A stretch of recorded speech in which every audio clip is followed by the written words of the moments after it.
What is up, Theology Nerds? This is Trip. This is Nathan. And this is a Theology Nerd Throwdown podcast. Now, you may be saying to yourself, didn't I download this from Homebrewed? Possibly.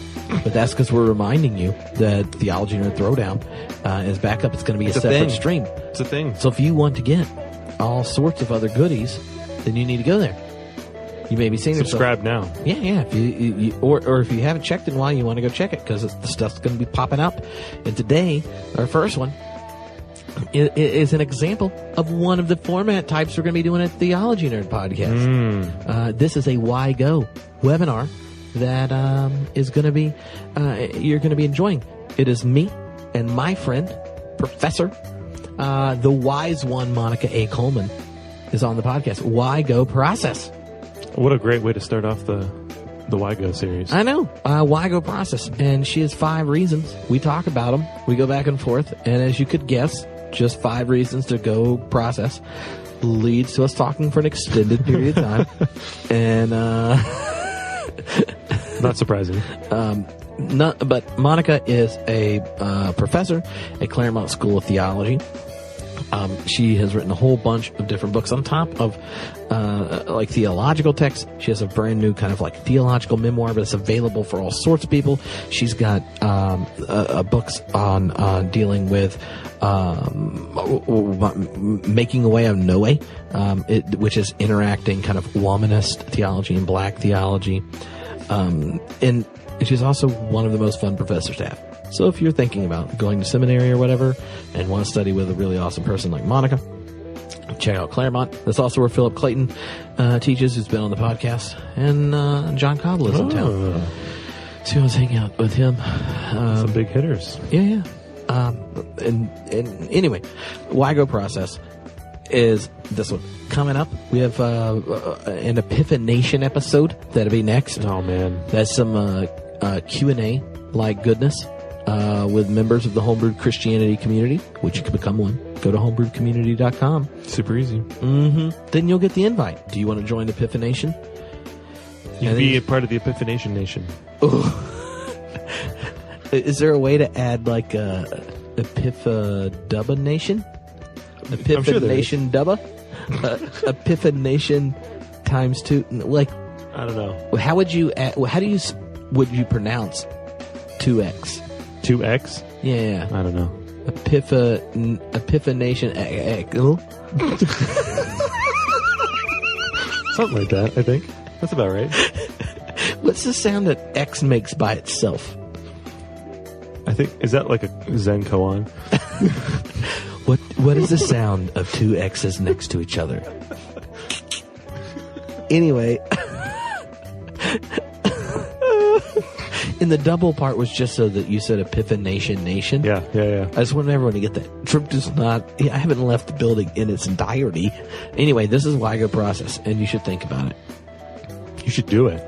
Yeah. You should go process. Yeah, but then after that, we're going to do, like, Why Go Bart. And you may say to yourself after that, I guess I might be a Bardian. Then we're going to be like Why Go Kierkegaard. Why not? And you're going to get all angsty, be thinking about death. And then we're going to say, hey, why go Wesleyan? Ooh, that's coming up. So over the next couple months, you'll be getting some why goes. Then we're going to do one on black theology. We're going to do one on Niebuhr.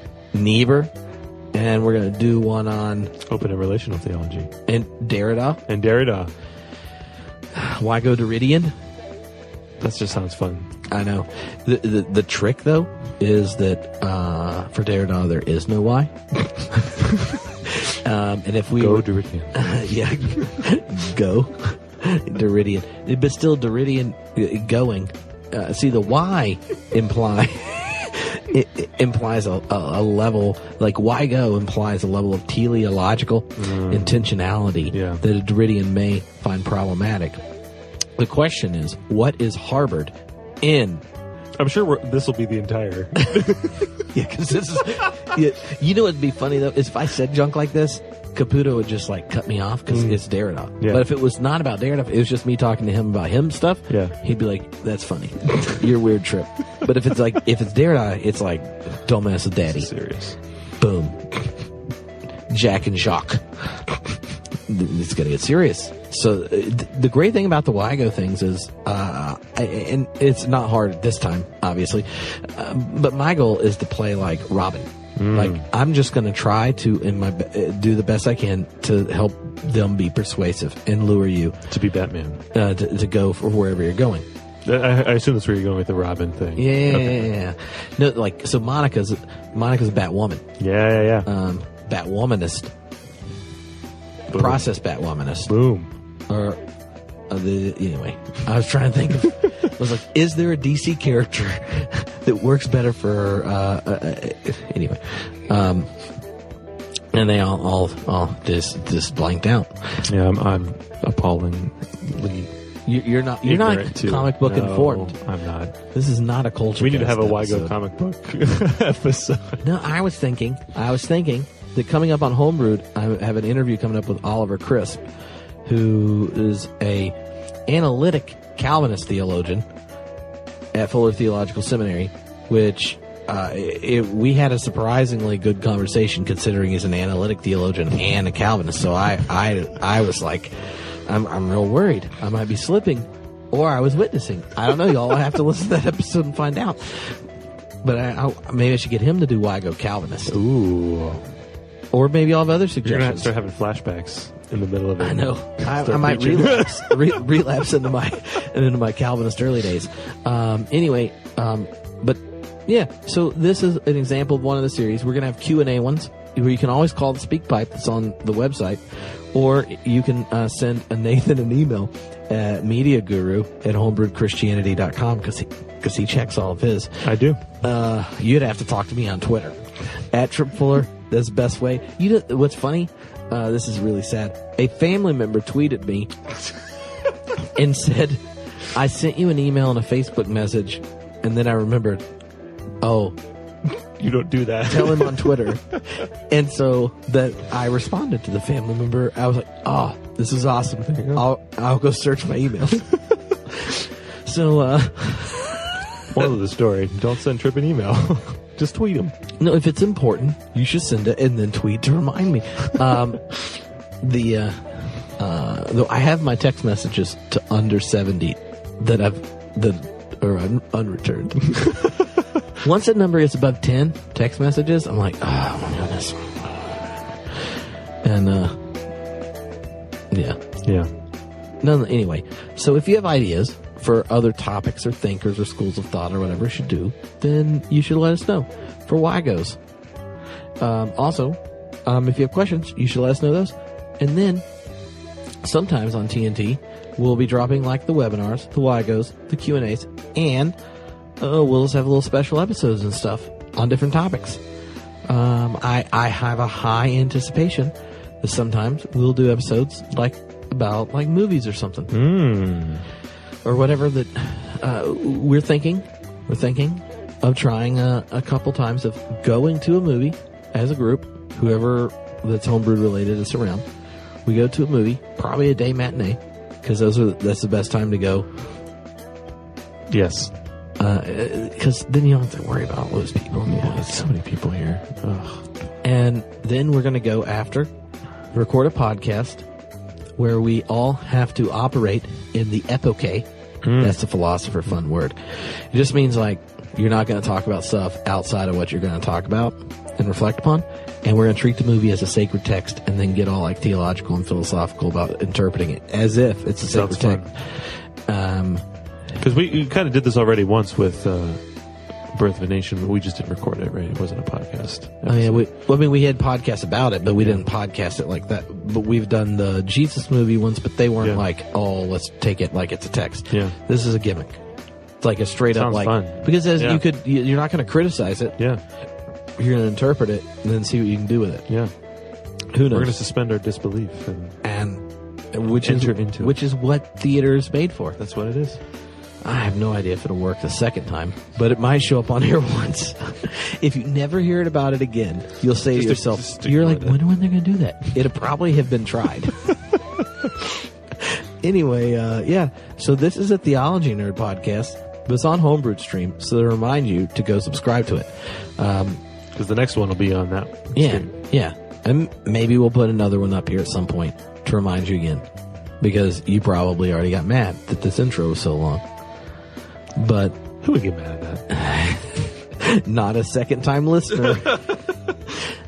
I'm like, you can listen to it at 3x. And I think iPhones only go up to 2x. That's why you have to get the right podcasting app. For this is a fun fact. Pocket Cast is the best podcasting app. There you go. Pocket Cast, free like tip a cast with an S. You can go straight up to 3x on there.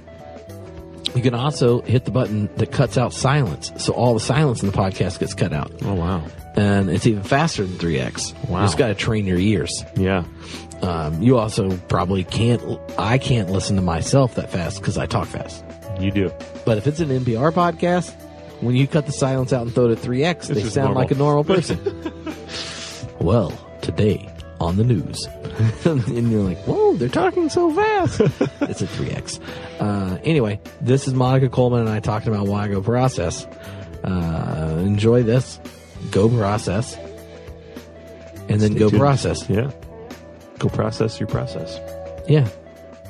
Well, hello, everybody, and welcome to a very, very zesty webinar. We're going to give you 5 amazing, zesty reasons to take your little theological adventurous self right over to Team Process. So joining me is one of the coolest people I know on the planet, and probably, like, who else would you rather get on the internet and hang out with and talk process rather than Dr. Monica A. Coleman. So what's up, Monica? How are you doing, Trip? I'm glad to be here, and I'm like a little process evangelist. Oh yeah, just trying to spread the good news. And but before we jump in, know that in the Q&A thingy on there, feel free to put questions and stuff. We'll talk for a little bit, then I'll try to go through them and grab questions while Monica says something, and then I'll ask them. So put the questions there. That way, your stream of consciousness chatting amongst yourself can go in the chat bar. It makes it significantly easier to differentiate the two. That way I don't have to scroll when looking for questions. Other than that, Monica, why don't you kick us off? Tell everyone what we're going to do and what this digital experience can lure them into. Well, we're glad that everyone is here and that you're curious or interested in getting a 1-hour crash course on 5 reasons we think you should go process.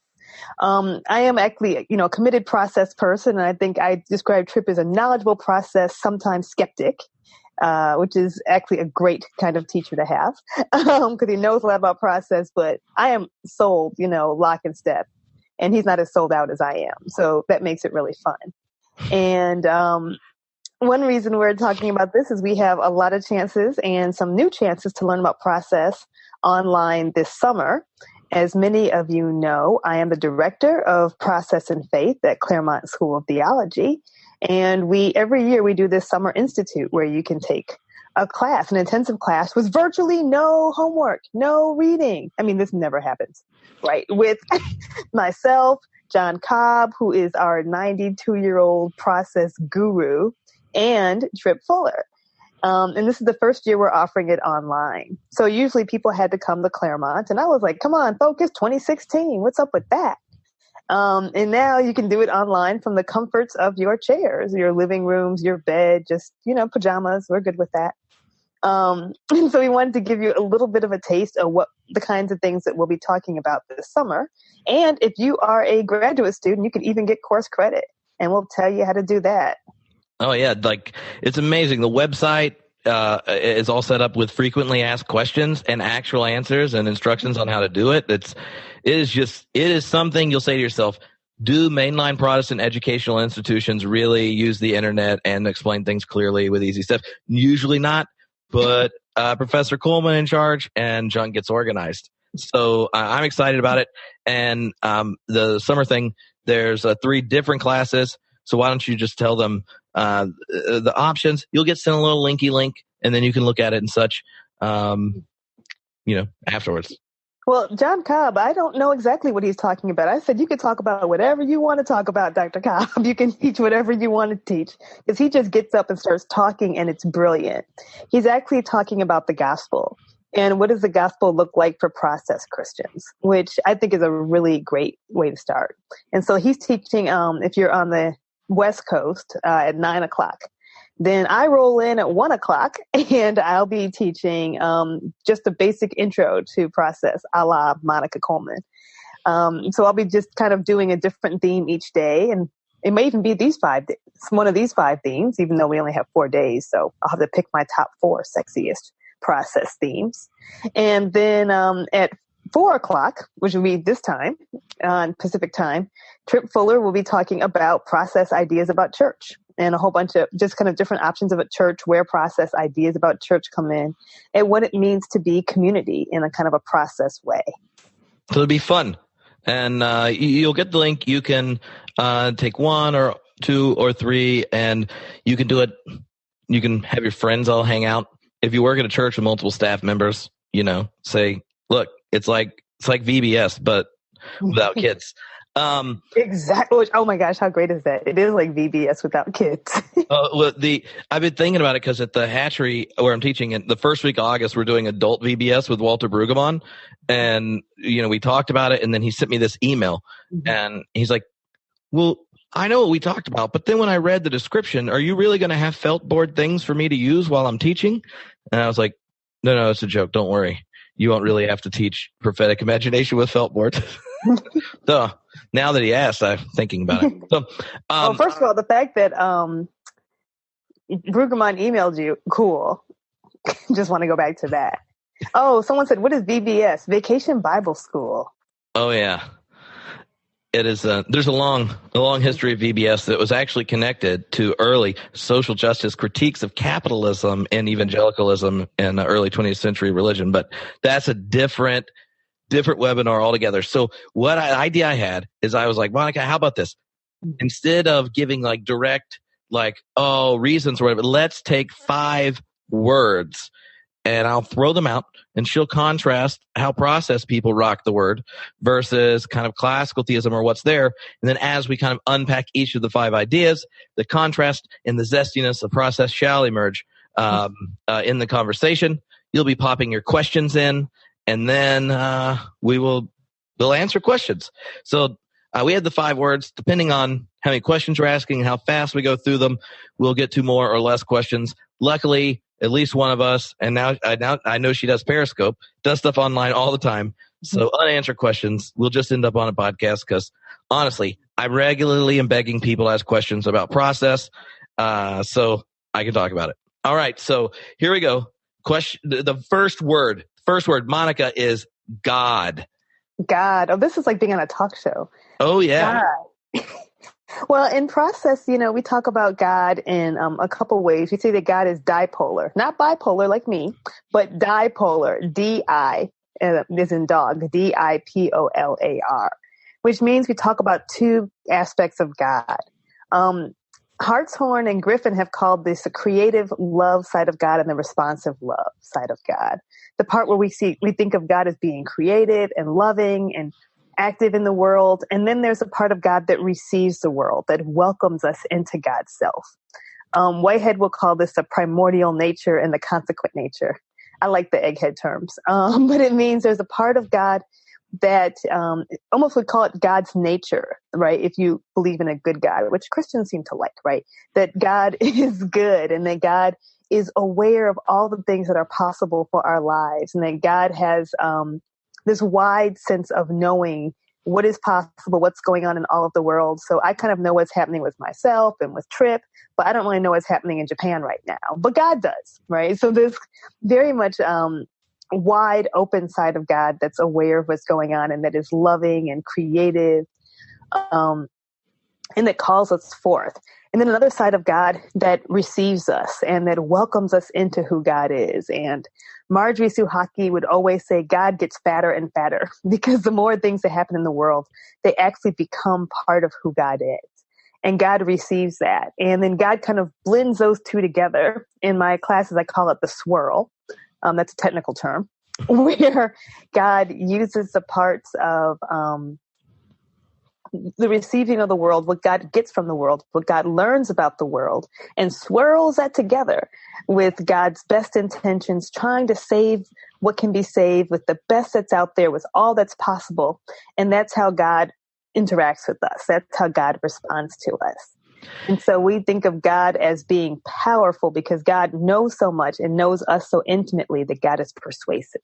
Mm-hmm. Well, one of the things that I think might be helpful is to draw one of the bigger contrasts between kind of classical theism and process theism is really how we understand perfection.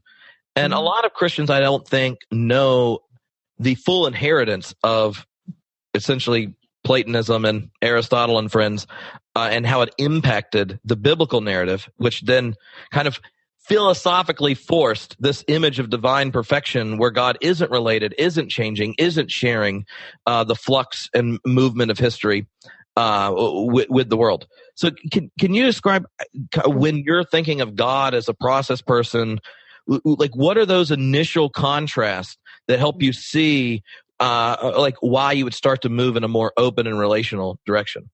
Oh, that's a great question. You know, I think of it as the God I grew up with is a classical God, the God of classical theism.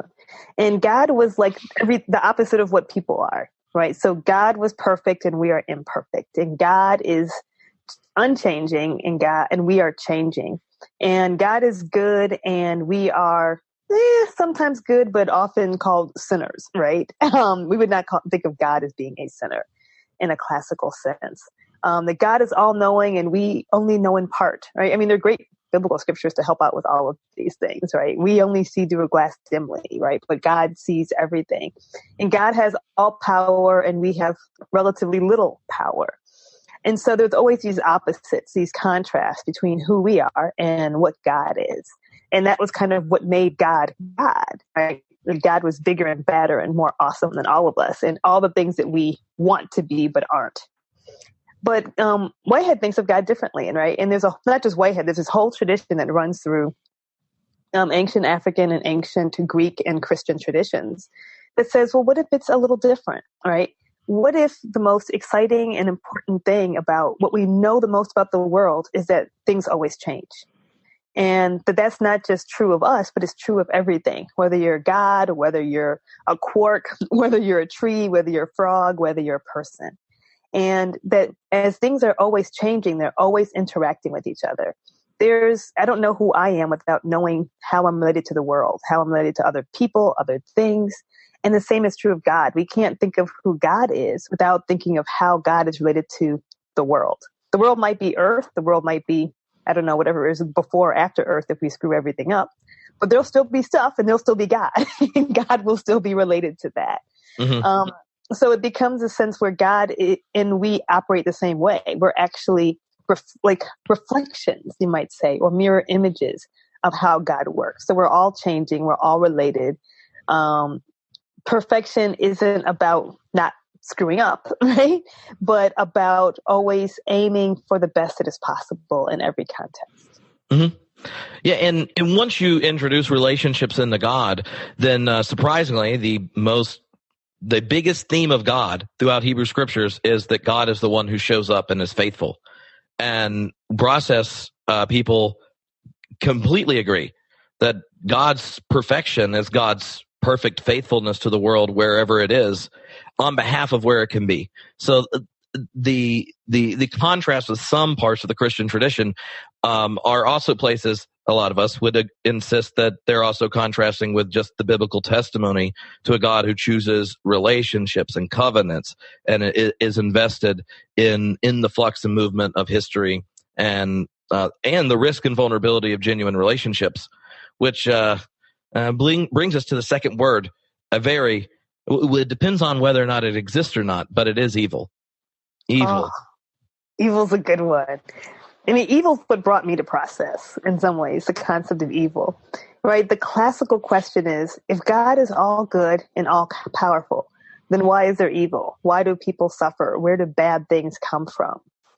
And there have been multiple ways of answering that question. Some say, well, maybe God's not so good. But then that kind of bothers Christians. They're like, I don't know if I want to worship a God that's not good. And that doesn't sound cool. And then some people have said, well, maybe there's a devil out there, and that devil is just causing trouble and throwing salt in God's game and making life difficult and tempting people to do things like eat apples, probably figs, no apples back then. Right. And there are variations on that theme, on what the devil does and how devil/Satan/Satan, just throws salt in God's game. And then there are those who question what it means to be powerful. So for process, it's not that we question what power means. We question that God is powerful. We question what is the highest form of power. So for some, and for many in classical theism, authoritarian power is the highest form of power. That kind of boss you around, I can make things happen. I would call it bully power, right? That I can kind of strong arm you and tell you what to do. And that is what is the highest form of power. And for process people, we say that the highest form of power is a persuasive power. So the example I usually give, I gave this example before I was a parent, but I still think it's true, is when your kids are younger, if they don't clean, you can kind of make your kids clean their room. I mean, not exactly, but you can punish them. Like, you're not going to get dinner on time. You're not going to be able to get on the internet. You can't hang out with your friends if you don't do it. And they get so you can kind of use your authoritarian power, that because I said so power. And they get to college and their room is a pigsty. Or you can persuade your child about why it's important to at least be clean and hygienic, if not tidy. And then they'll go off to college or leave home and grow up and hopefully have a clean room. And so which power is more persuasive, is stronger, right? I would say the persuasive power, when you're able to say, this is why, and convince somebody like, yeah, I can see that. I like that. I adopt that as my own reason, not just because I'm afraid of punishment or I'm scared of you or I don't want the consequence, but I am won over, right? So so for that reason, God doesn't have the kind of power to stop things from happening or make things happen.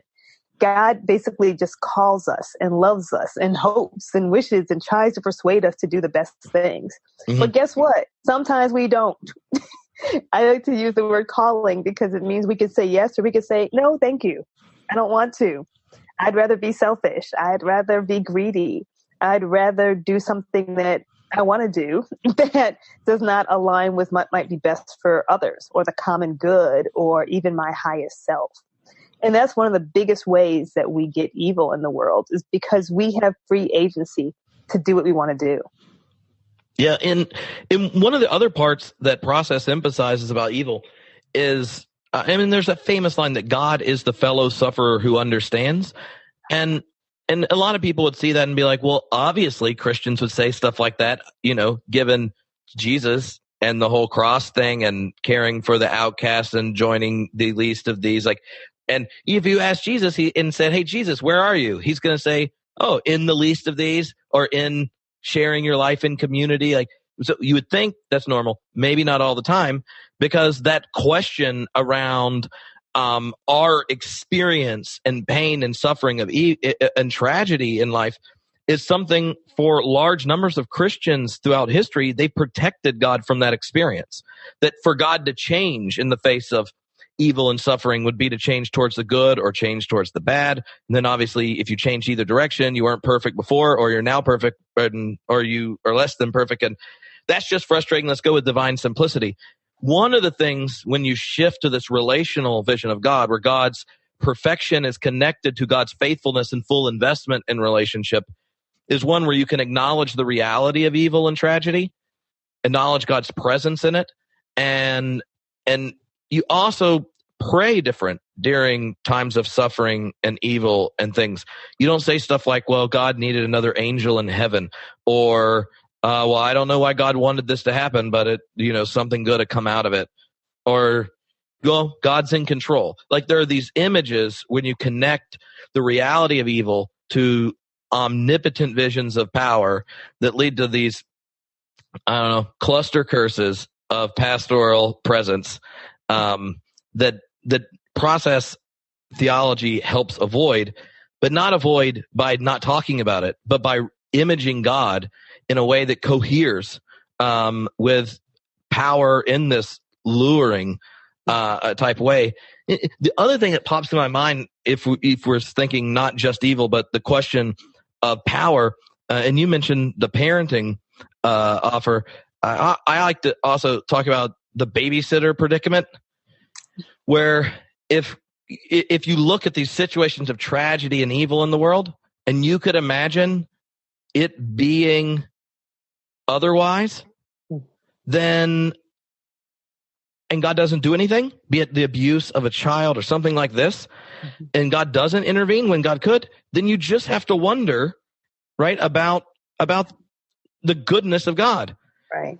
Like, if God would let that happen, I wouldn't let God babysit.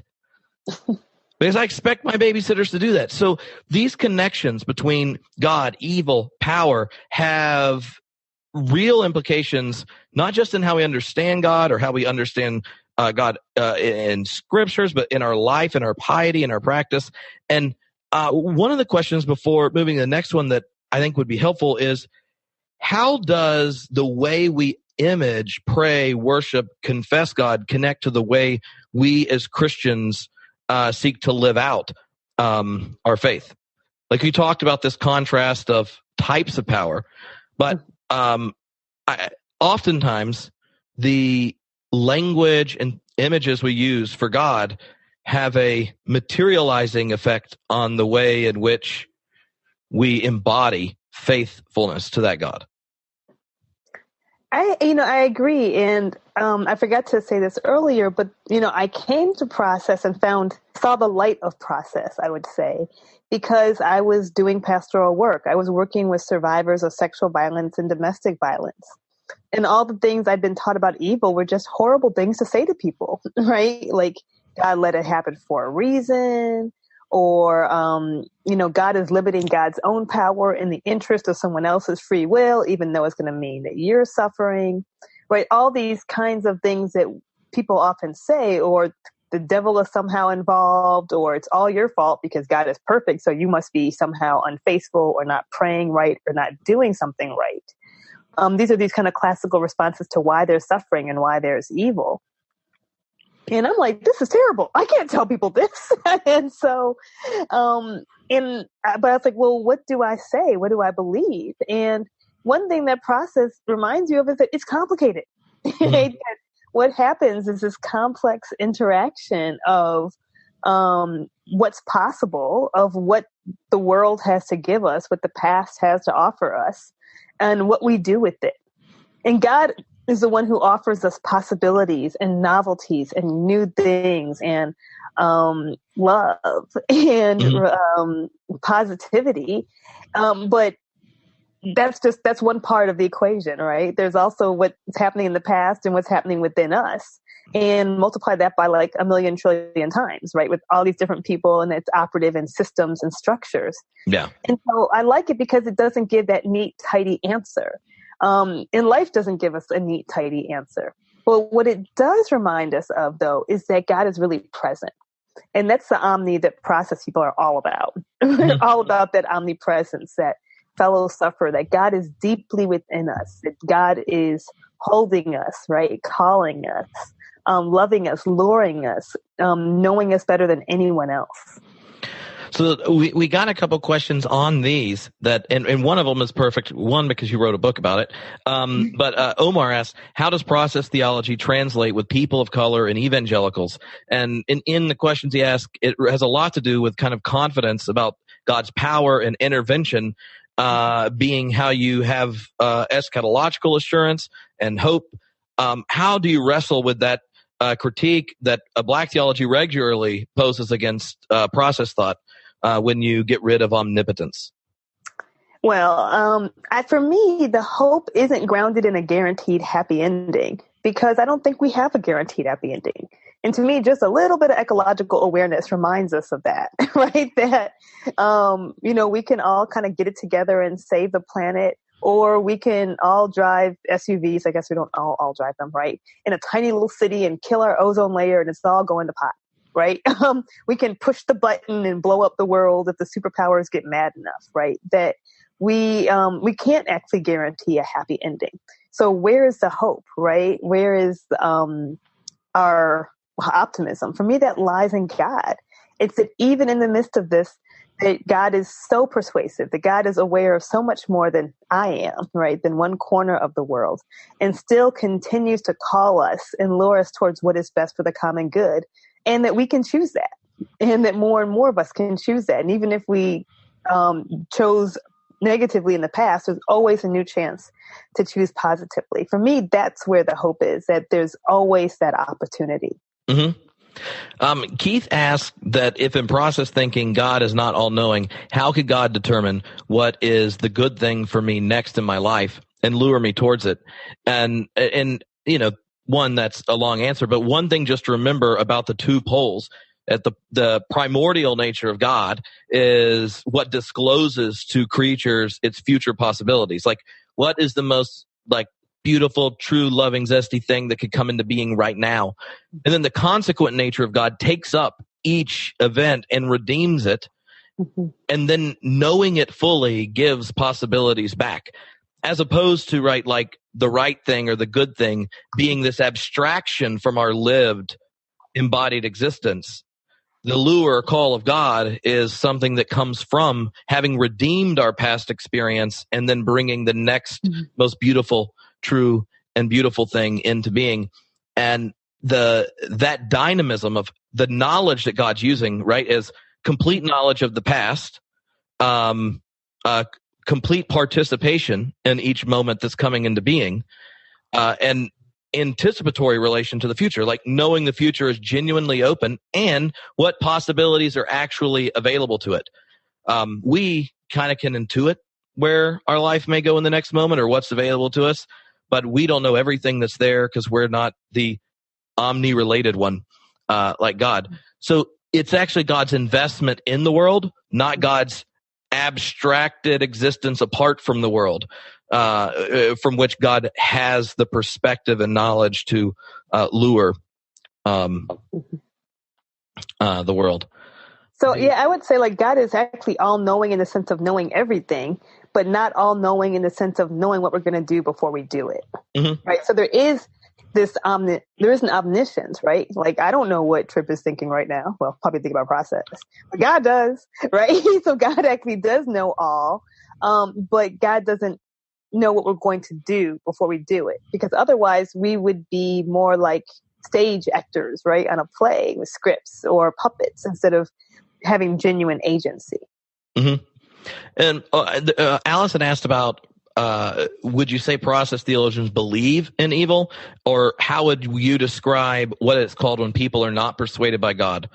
Like, how do you understand God giving possibilities? And right, for process people, the possibilities we have are like a 13.8 billion year investment in the cosmos, right? The fact that we can enjoy music, make love, hold babies, sing songs together, and all be moved. Like, God spent billions of years working with a fluctuation in a vacuum and series of heat and all sorts of things before anything could think, right? Like, this emergence of our complexity, of our subjectivity, has been invested in a long time. So when we get to the type of investment where we start to use moral categories or axiological categories like evil or things, you can't take away the history. That's one, like the evolutionary observation that evil is connected to loss and suffering, and our evolutionary history is one Whitehead highlights, and also highlights when using those words like evil or good or things, they're not something that can be applied outside of the situation they're in, right? Like, it's hard to talk about absolutes because absolutes are abstractions from real relationships, not vice versa. We're not secondary to some ideal elsewhere. Right. Yes, exactly. But the short answer is, do we believe in evil? Yes. And we think that there are crappy things that happen. Whether it's these inexplicable injustices of the world, of why the earthquake hit this city and destroyed it and not that city, right? Of why this child died and not that child, of why this plane stayed in the air and that plane didn't, right? We believe that there are oppressive structures that just kind of kick the asses of entire peoples and communities and cultures. We do believe in evil. Whitehead distinguishes, he doesn't use this language, this is my language, between kind of the philosophical category of evil and what religious people would call sin, right? Which would kind of be the more moral character of evil.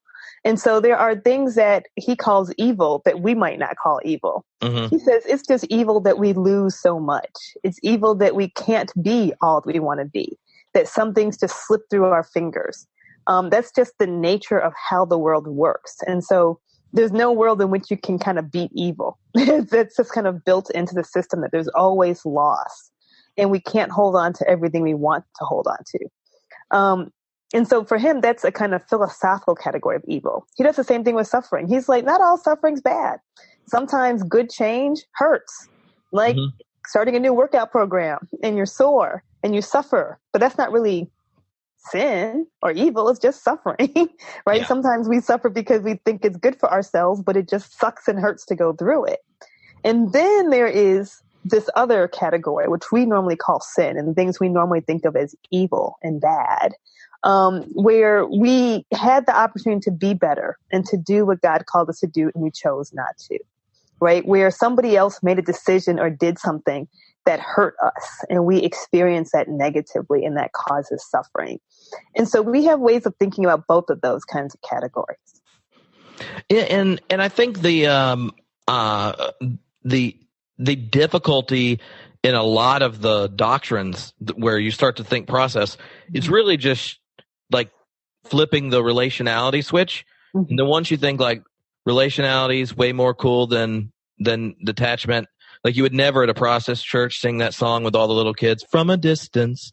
Like when you make that switch, then a lot of the doctrines start to just feel different. So that's I really think that's one of the difficulties in thinking it. But I will say, as someone who has done just introduced broadly open and relational vision of Christianity in congregations without going, oh, this is what most people think. No, this is what this is. It resonates with a lot of the practice piety of people across the diversities of the church, especially people in renewalist traditions or charismatic people. Or some of the most regular listeners to podcasts are charismatic ministers who listen for process stuff and then take out the weird words. So, and I think it resonates at deep levels. So. I mean, in a way, like the omnipresence is a good one, right, for prayer. So most of us really, no matter whether you're a classical theist or you're a process person, you think of God as being omnipresent, always being with us. But then sometimes we go into churches and we pray that God will come, the Holy Spirit will come. Well, does that make sense if God's really already there? So maybe the prayer should be that we notice God, that we pay attention to God, that we hear God, but really God is always there.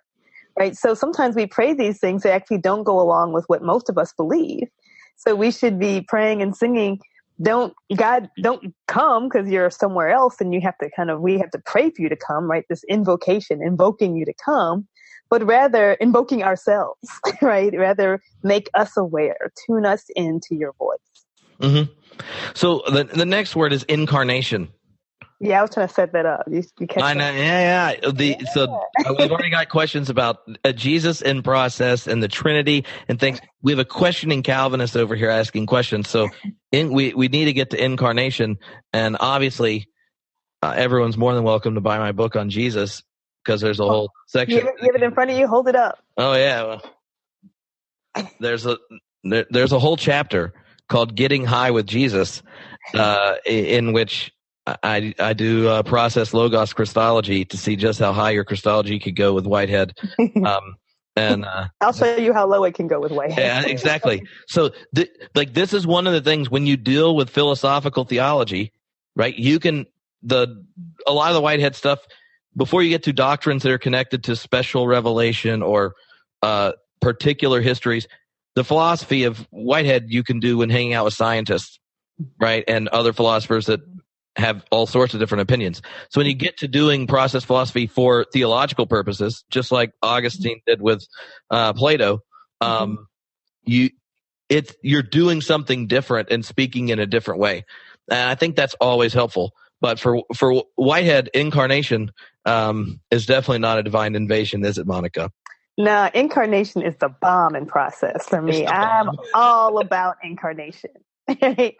For me, because in a process world, we don't believe that God is just talking to us, just calling us, just loving us, but God is actually part of who we are, right? That this relationality is internal, right? That we don't just have relationships, but we are composed of our relationships.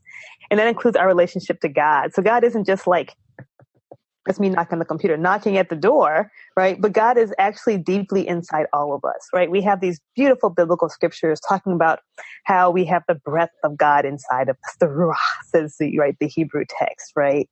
And that God is, a deep part of who we are in every cell, right? There's a wonderful psalm about how God knit us together in our mother's wombs, right? And so to me, that's incarnation. It's just simple idea that God is in us. God is not just with us, like walking next to us, holding our hands, but God is in my atoms and my cells. I mean, the rock too, but let's talk about people. And God is in the plants, and God is in the animals. God is actually in every part of us. And so to me, process offers this radical incarnation that means we're never, ever separated from God. Right. And if you believe that, for me, that is like the core of the gospel, the core of biblical teachings is that God is with us. Right. That's Emmanuel. And if you hold on to that, like rigorously, kind of like I do, then you get some different stuff. Right. You get some different stuff about Jesus. You get some different stuff about salvation. And to go to Jesus, since I grew up in Catholic school. And so the incarnation is like this thing, right? Where God comes into Mary, somehow magically, sexually, not sexually, right? And makes a baby. And that baby we call Jesus. I'm like, that happens all the time, right? God comes into all of us. So it's not that I don't think that Jesus is cool and amazing. It's just that I think all of us are cool and amazing. And Jesus is an example, an exemplary model of, who we all could be, right? Of how we all can tap into at our best selves, which most of us aren't at all the time, the divine that's within us. And we embody that. And when we embody that, we call out the power structures that are exclusionary, and we're teaching and we're preaching and we're welcoming people and we're talking about what the ideal communities would look like, right? We're being Jesus. Yeah. And the one of the things I found, and Cobb likes to point this out, and I'm sure if you take John's class, you'll be talking to someone that has written on process Christology multiple times. He points out that the church and all the councils, every time they called a council to clarify a heresy, it was on behalf of affirming the full humanity of Jesus, and that what you had were heresies where they were like, well, how are we going to get the divinity in this dude? All right, we got to figure this out. Clearly not fully human. I'm uncomfortable. So let's take out the mind of Jesus and insert a divine mind. And then their council, nope, let's add on to the creed, eliminate that. Let's do the will. Let's do the soul. Let's have God hovering over. And they keep saying, no. But then they don't have a solution to it. And for some of us, that is because of a metaphysical predicament they were in on behalf of their dialogue partners. And so they come up with a really sweet word, hypostatic union, which philosophically defined means two things are in the same place, even two things can't be in the same place, but don't worry, trust me, the church said so. And what you're doing there and what process people want to highlight is, like, when we talk about the incarnation in Jesus, it's not like this, you had to invent a word because it's completely impossible for the world and God to be in a relationship. Then Jesus is this weird exception again, even though we had councils to say, no, he's fully human all the time, and divine presence isn't competition with the humanity. So then the incarnation becomes not this sinless exception put into history, but through Jesus' full faithfulness, we come to see what it's like for God to be imaged in this first century Jewish life, or that's actually right out of the Bible, the image of the invisible God. And then our lives and as people who share the mind of Christ, we're being called in to do this very same activity. To what? Let that same mind that was fully faithful to God be in you, that was in Christ Jesus, who did what? did not have equality with God to something to be grasped. Has this weirdly kenotic servant form of power. And what happens when communities share that mind and live it out? They give glory to God. Like, this is not thing. I feel like we're just Pauline. This Philippian smackdown. Yeah, it's just a straight Bible. And so the incarnation is the coolest part about that. And, we'd have to have 2 more hours to talk about how cool process people deal with religious pluralism without doing straight white dude, everyone's equally wrong version, even though John Hick was at Claremont. He kept it interesting. He did. Is that Jesus then becomes not this thing that intervened, but actually the process, or as the Didache says it, the fruit of the vine of David. The ongoing relationship with the history of Israel, the prophets, and a mama who sings rather revolutionary Jewish edited versions of Isaiah. Like his faithfulness in this tradition brings it about. It wasn't an invasion. Jesus is the fruit of an ongoing relationship with the Jewish people, the prophetic tradition, and it's not in a vacuum. And we are called to participate in this trajectory of faithfulness. So it's the incarnation becomes more of a hermeneutical doctrine than a metaphysical one. But, yeah. The trying to talk about all these things fast when one of them could lead to us joyfully talking for 2 hours is just a unique experience. I know, it's really fun. Well, that is why everyone can take a whole week of it and have all of your questions answered. The last word, which connects to a number of the questions, is possibility. And we could have put this one first, but we put it last. And possibility is an excellent process word. But what exactly do we mean? Possibility is, to me, it's great. We almost could have used novelty, right? We talk about that God offers us all the things that are possible in our context, and process people are a little bit different on this one. But since I'm talking, I'll tell you where I come out. I think a lot of times when God is calling us to something, we imagine that there's like this one big God's will, and we have to get in it. Like I have these evangelical roots, and that's we used to pray, God, show me your will. God, how can I get in your will? How can my will align with your will? Those sound like prayers anyone has prayed, right? As if there's this one will for everybody, and I just have to find my way to it. And process people say, it's a little bit different. One is that God, there are multiple of things, not a multitude of things that could be equally great, equally wonderful, zesty, adventurous, beautiful. Maybe not 25, but let's say 5 in any given context. And one isn't more perfect than the other. They're just different, but they're all fine. And so there's the possibilities. What I like about the term possibility in a process world is that God sees things that are possible that I don't see, right? This is what we think of as that creative transformation. That I think I see 6 options and God's like, haha, there are 20, right? There are things that you can't see, things that I don't know that are possible. This is where the word miracle comes in, right? When something I don't think is possible happens, something I can't even imagine is possible and actually happens. And this is how we get novelty. This is how we overcome evil. This is how we are not stuck and determined to be in the past that we've inherited all the time. So it means that the example I often use in class is like, if my father was an alcoholic and his father was an alcoholic, and this is true for my family, and I'm not sure, let's say his father was an alcoholic, I am going to be an alcoholic. No, I don't have to be, right? There is genuine novelty. There are other possibilities, other things that I can choose. Of course, the past is pretty strong too, and the past is pretty persuasive too.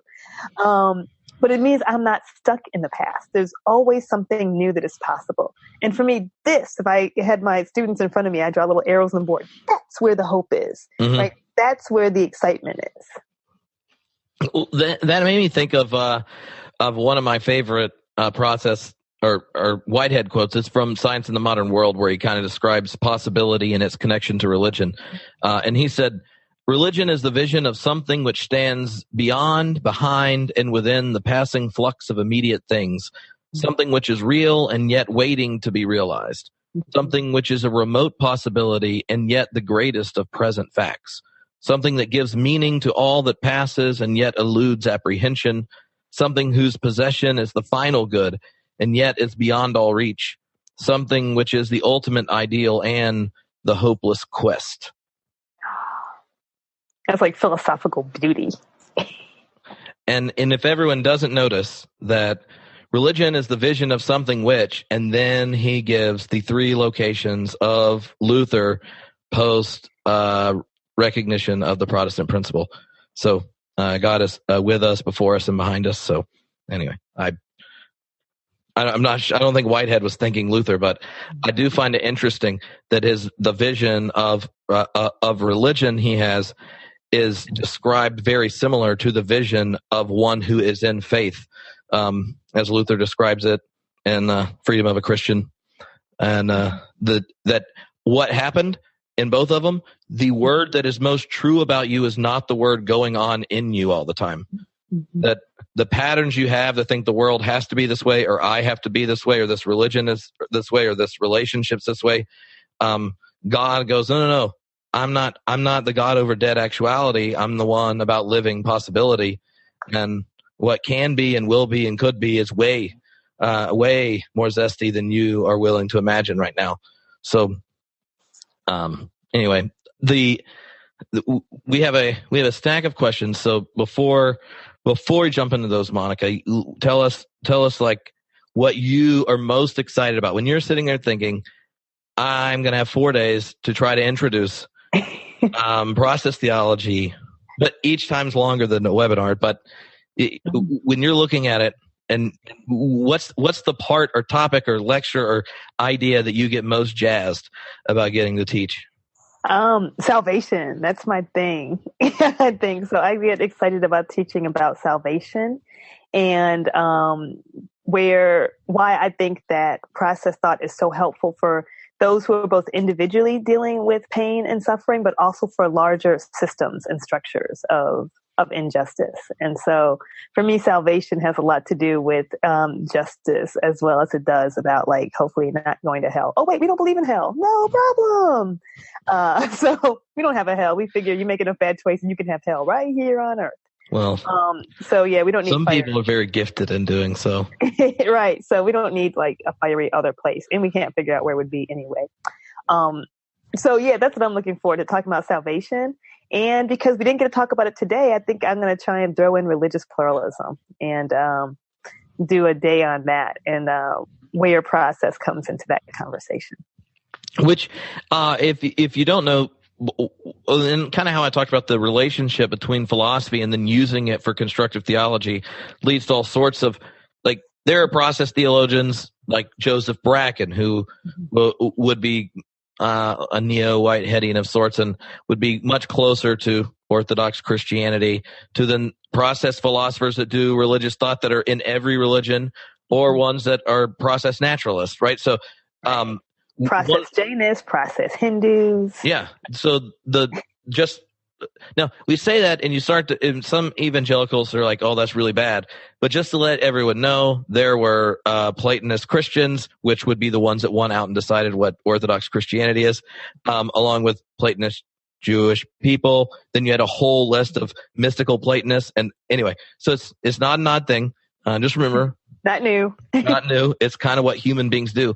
But that does raise a question that I think is helpful, like how, in a context where we recognize the pluralism around us, does process free us to be energetically, passionately engaged with our faith without insisting that the expression or ideology of it is this purest form? Because I feel like one of the things we've discovered, and by discovered, I mean the people who print things and had the privilege to tell everyone what they think discovered, is that the church has always had more lived diversity and expression in it than we've been willing to acknowledge. And now, on like my street, there are 4 other religions and 2 Christians who also were practitioners of Eastern religions. And one's an elder at a Presbyterian church, and the other one is a Baptist, but doesn't tell the rest of their church that they're also a member at the Taoist gathering. So, like, and none of them go, "Oh my God!" But that, in one sense, is new, or is it that we're able to talk about it, or what do we do with this weird diversity and multiplicity of identities, and yet desire to be faithful? In 10 seconds or less, right? Yeah, well, or 9. One I would say, this is what my theology professor, Sally McFague, used to always say at Vanderbilt, and she says it in some of her books. As Christians, we look Godward through Jesus, right? This is how we see God. But if you're down with this radical incarnation thing, right, this idea that God is really in everyone and everything, and the rocks and the atoms and the quarks and the frogs and the dogs and the horses and me and you, right, then it's not so hard, if you think that God is really in everything, to say that there may be different cultural contexts and different paths by which people celebrate and worship and think about this God. So to me, in some ways, just the basic tenets of process kind of get you there if you are willing to go there. And I think because we think that things are so contextual, right? So what is God is calling me to do at 5:30 p.m. might be different than what God is calling Trip Fuller to do at 5:30 p.m., right? Because we have different contexts, different actual worlds, different little people who need different stuff from us. My little person's younger than his little person. That is so contextual that why would we think that God was only acting in ancient Palestine for those 3 years, that God wasn't also active and operating in other cultures and different traditions in different ways? And a couple of the questions came up, and a number of them are around Scripture. So how, when you think theologically in a process lens, do you understand sacred text and their, the history behind them, their composition and such, but also the act of interpretation? Is it, 10 seconds? Well, mine versus yours we may have different views on this, but for me, scriptures are those texts, oral and written, that point us toward that which is holy, which is a pretty broad understanding of scripture, right? But I believe that, if God is calling us in the writing process, which I hope is what happens, right? Which is what some scriptures are, right? That there are people who wrote them, like Paul wrote certain scriptures. That God is calling us there, right? And there is something holy. Of course, the challenge is that those were meant for the people Paul was writing to. Mm-hmm. And we can learn a lot about God from them, but it wasn't like it was written for like 21st century America, right? And then some of the scriptures weren't written by a person, right? These were kind of the stories of communities, which I think is so cool, right? These are the stories they told each other, the important things they could think of that made sense to them about God, and that were their histories and their songs and their worship and their hopes and their don't do this or things won't go well, right? Mm-hmm. And so I think of scripture as a record of, and sometimes a very partial record, depending on what was found and who won the political battles, right? A record of the ancient Israelites' experience with God, and a record of the early Christian community's experience with God. And there's a ton I can learn about it, but I think that there are things I can learn about God outside of the book. I learn about God in the sunset, Well, and the book kind of points you that direction. Like, God regularly is like, I made it all, called it good. Come on, what's up, peoples? And right. The other thing that I think is helpful, and someone actually mentioned it, Julian asked about the image of Jacob wrestling with the angel. How would that fit in? I actually find that to be one of the a beautiful image of process hermeneutics. That, like, we go to a text that's this old text from a situation we don't share, and yet we wrestle with it until we walk in the pulpit, insisting that it bless us. And when we get done with it, we have a limp and a new name. And this Jacob wrestling with the angel, it's not a denial of the presence of the holy to wrestle with it and leave hurt and changed and renamed. That's actually what it's like to engage it. And oftentimes when truth or interpretation or something like that is something that's done once, settled, and then regurgitated, then the truth isn't a living thing. It's not an engaging thing. It's not a transforming thing. It's something you mold yourself to. It's like if the truth is something you can hold up in your fist and you're like, hey, you need to have the truth, then I'm either going to hand you something and hope the inside of your hand starts to take up my fingerprints and shape that way, or like straight up use my fist to let you know on behalf of the truth. I have a very clear grasp of what it thinks of you, as opposed to this like open-handed, engaging wrestling one. And the Jacob text, I think, is a real beautiful one of what is it like to treat the text as sacred. Means you show up and you wrestle with it and you insist to be blessed by it, even if it's swinging at you.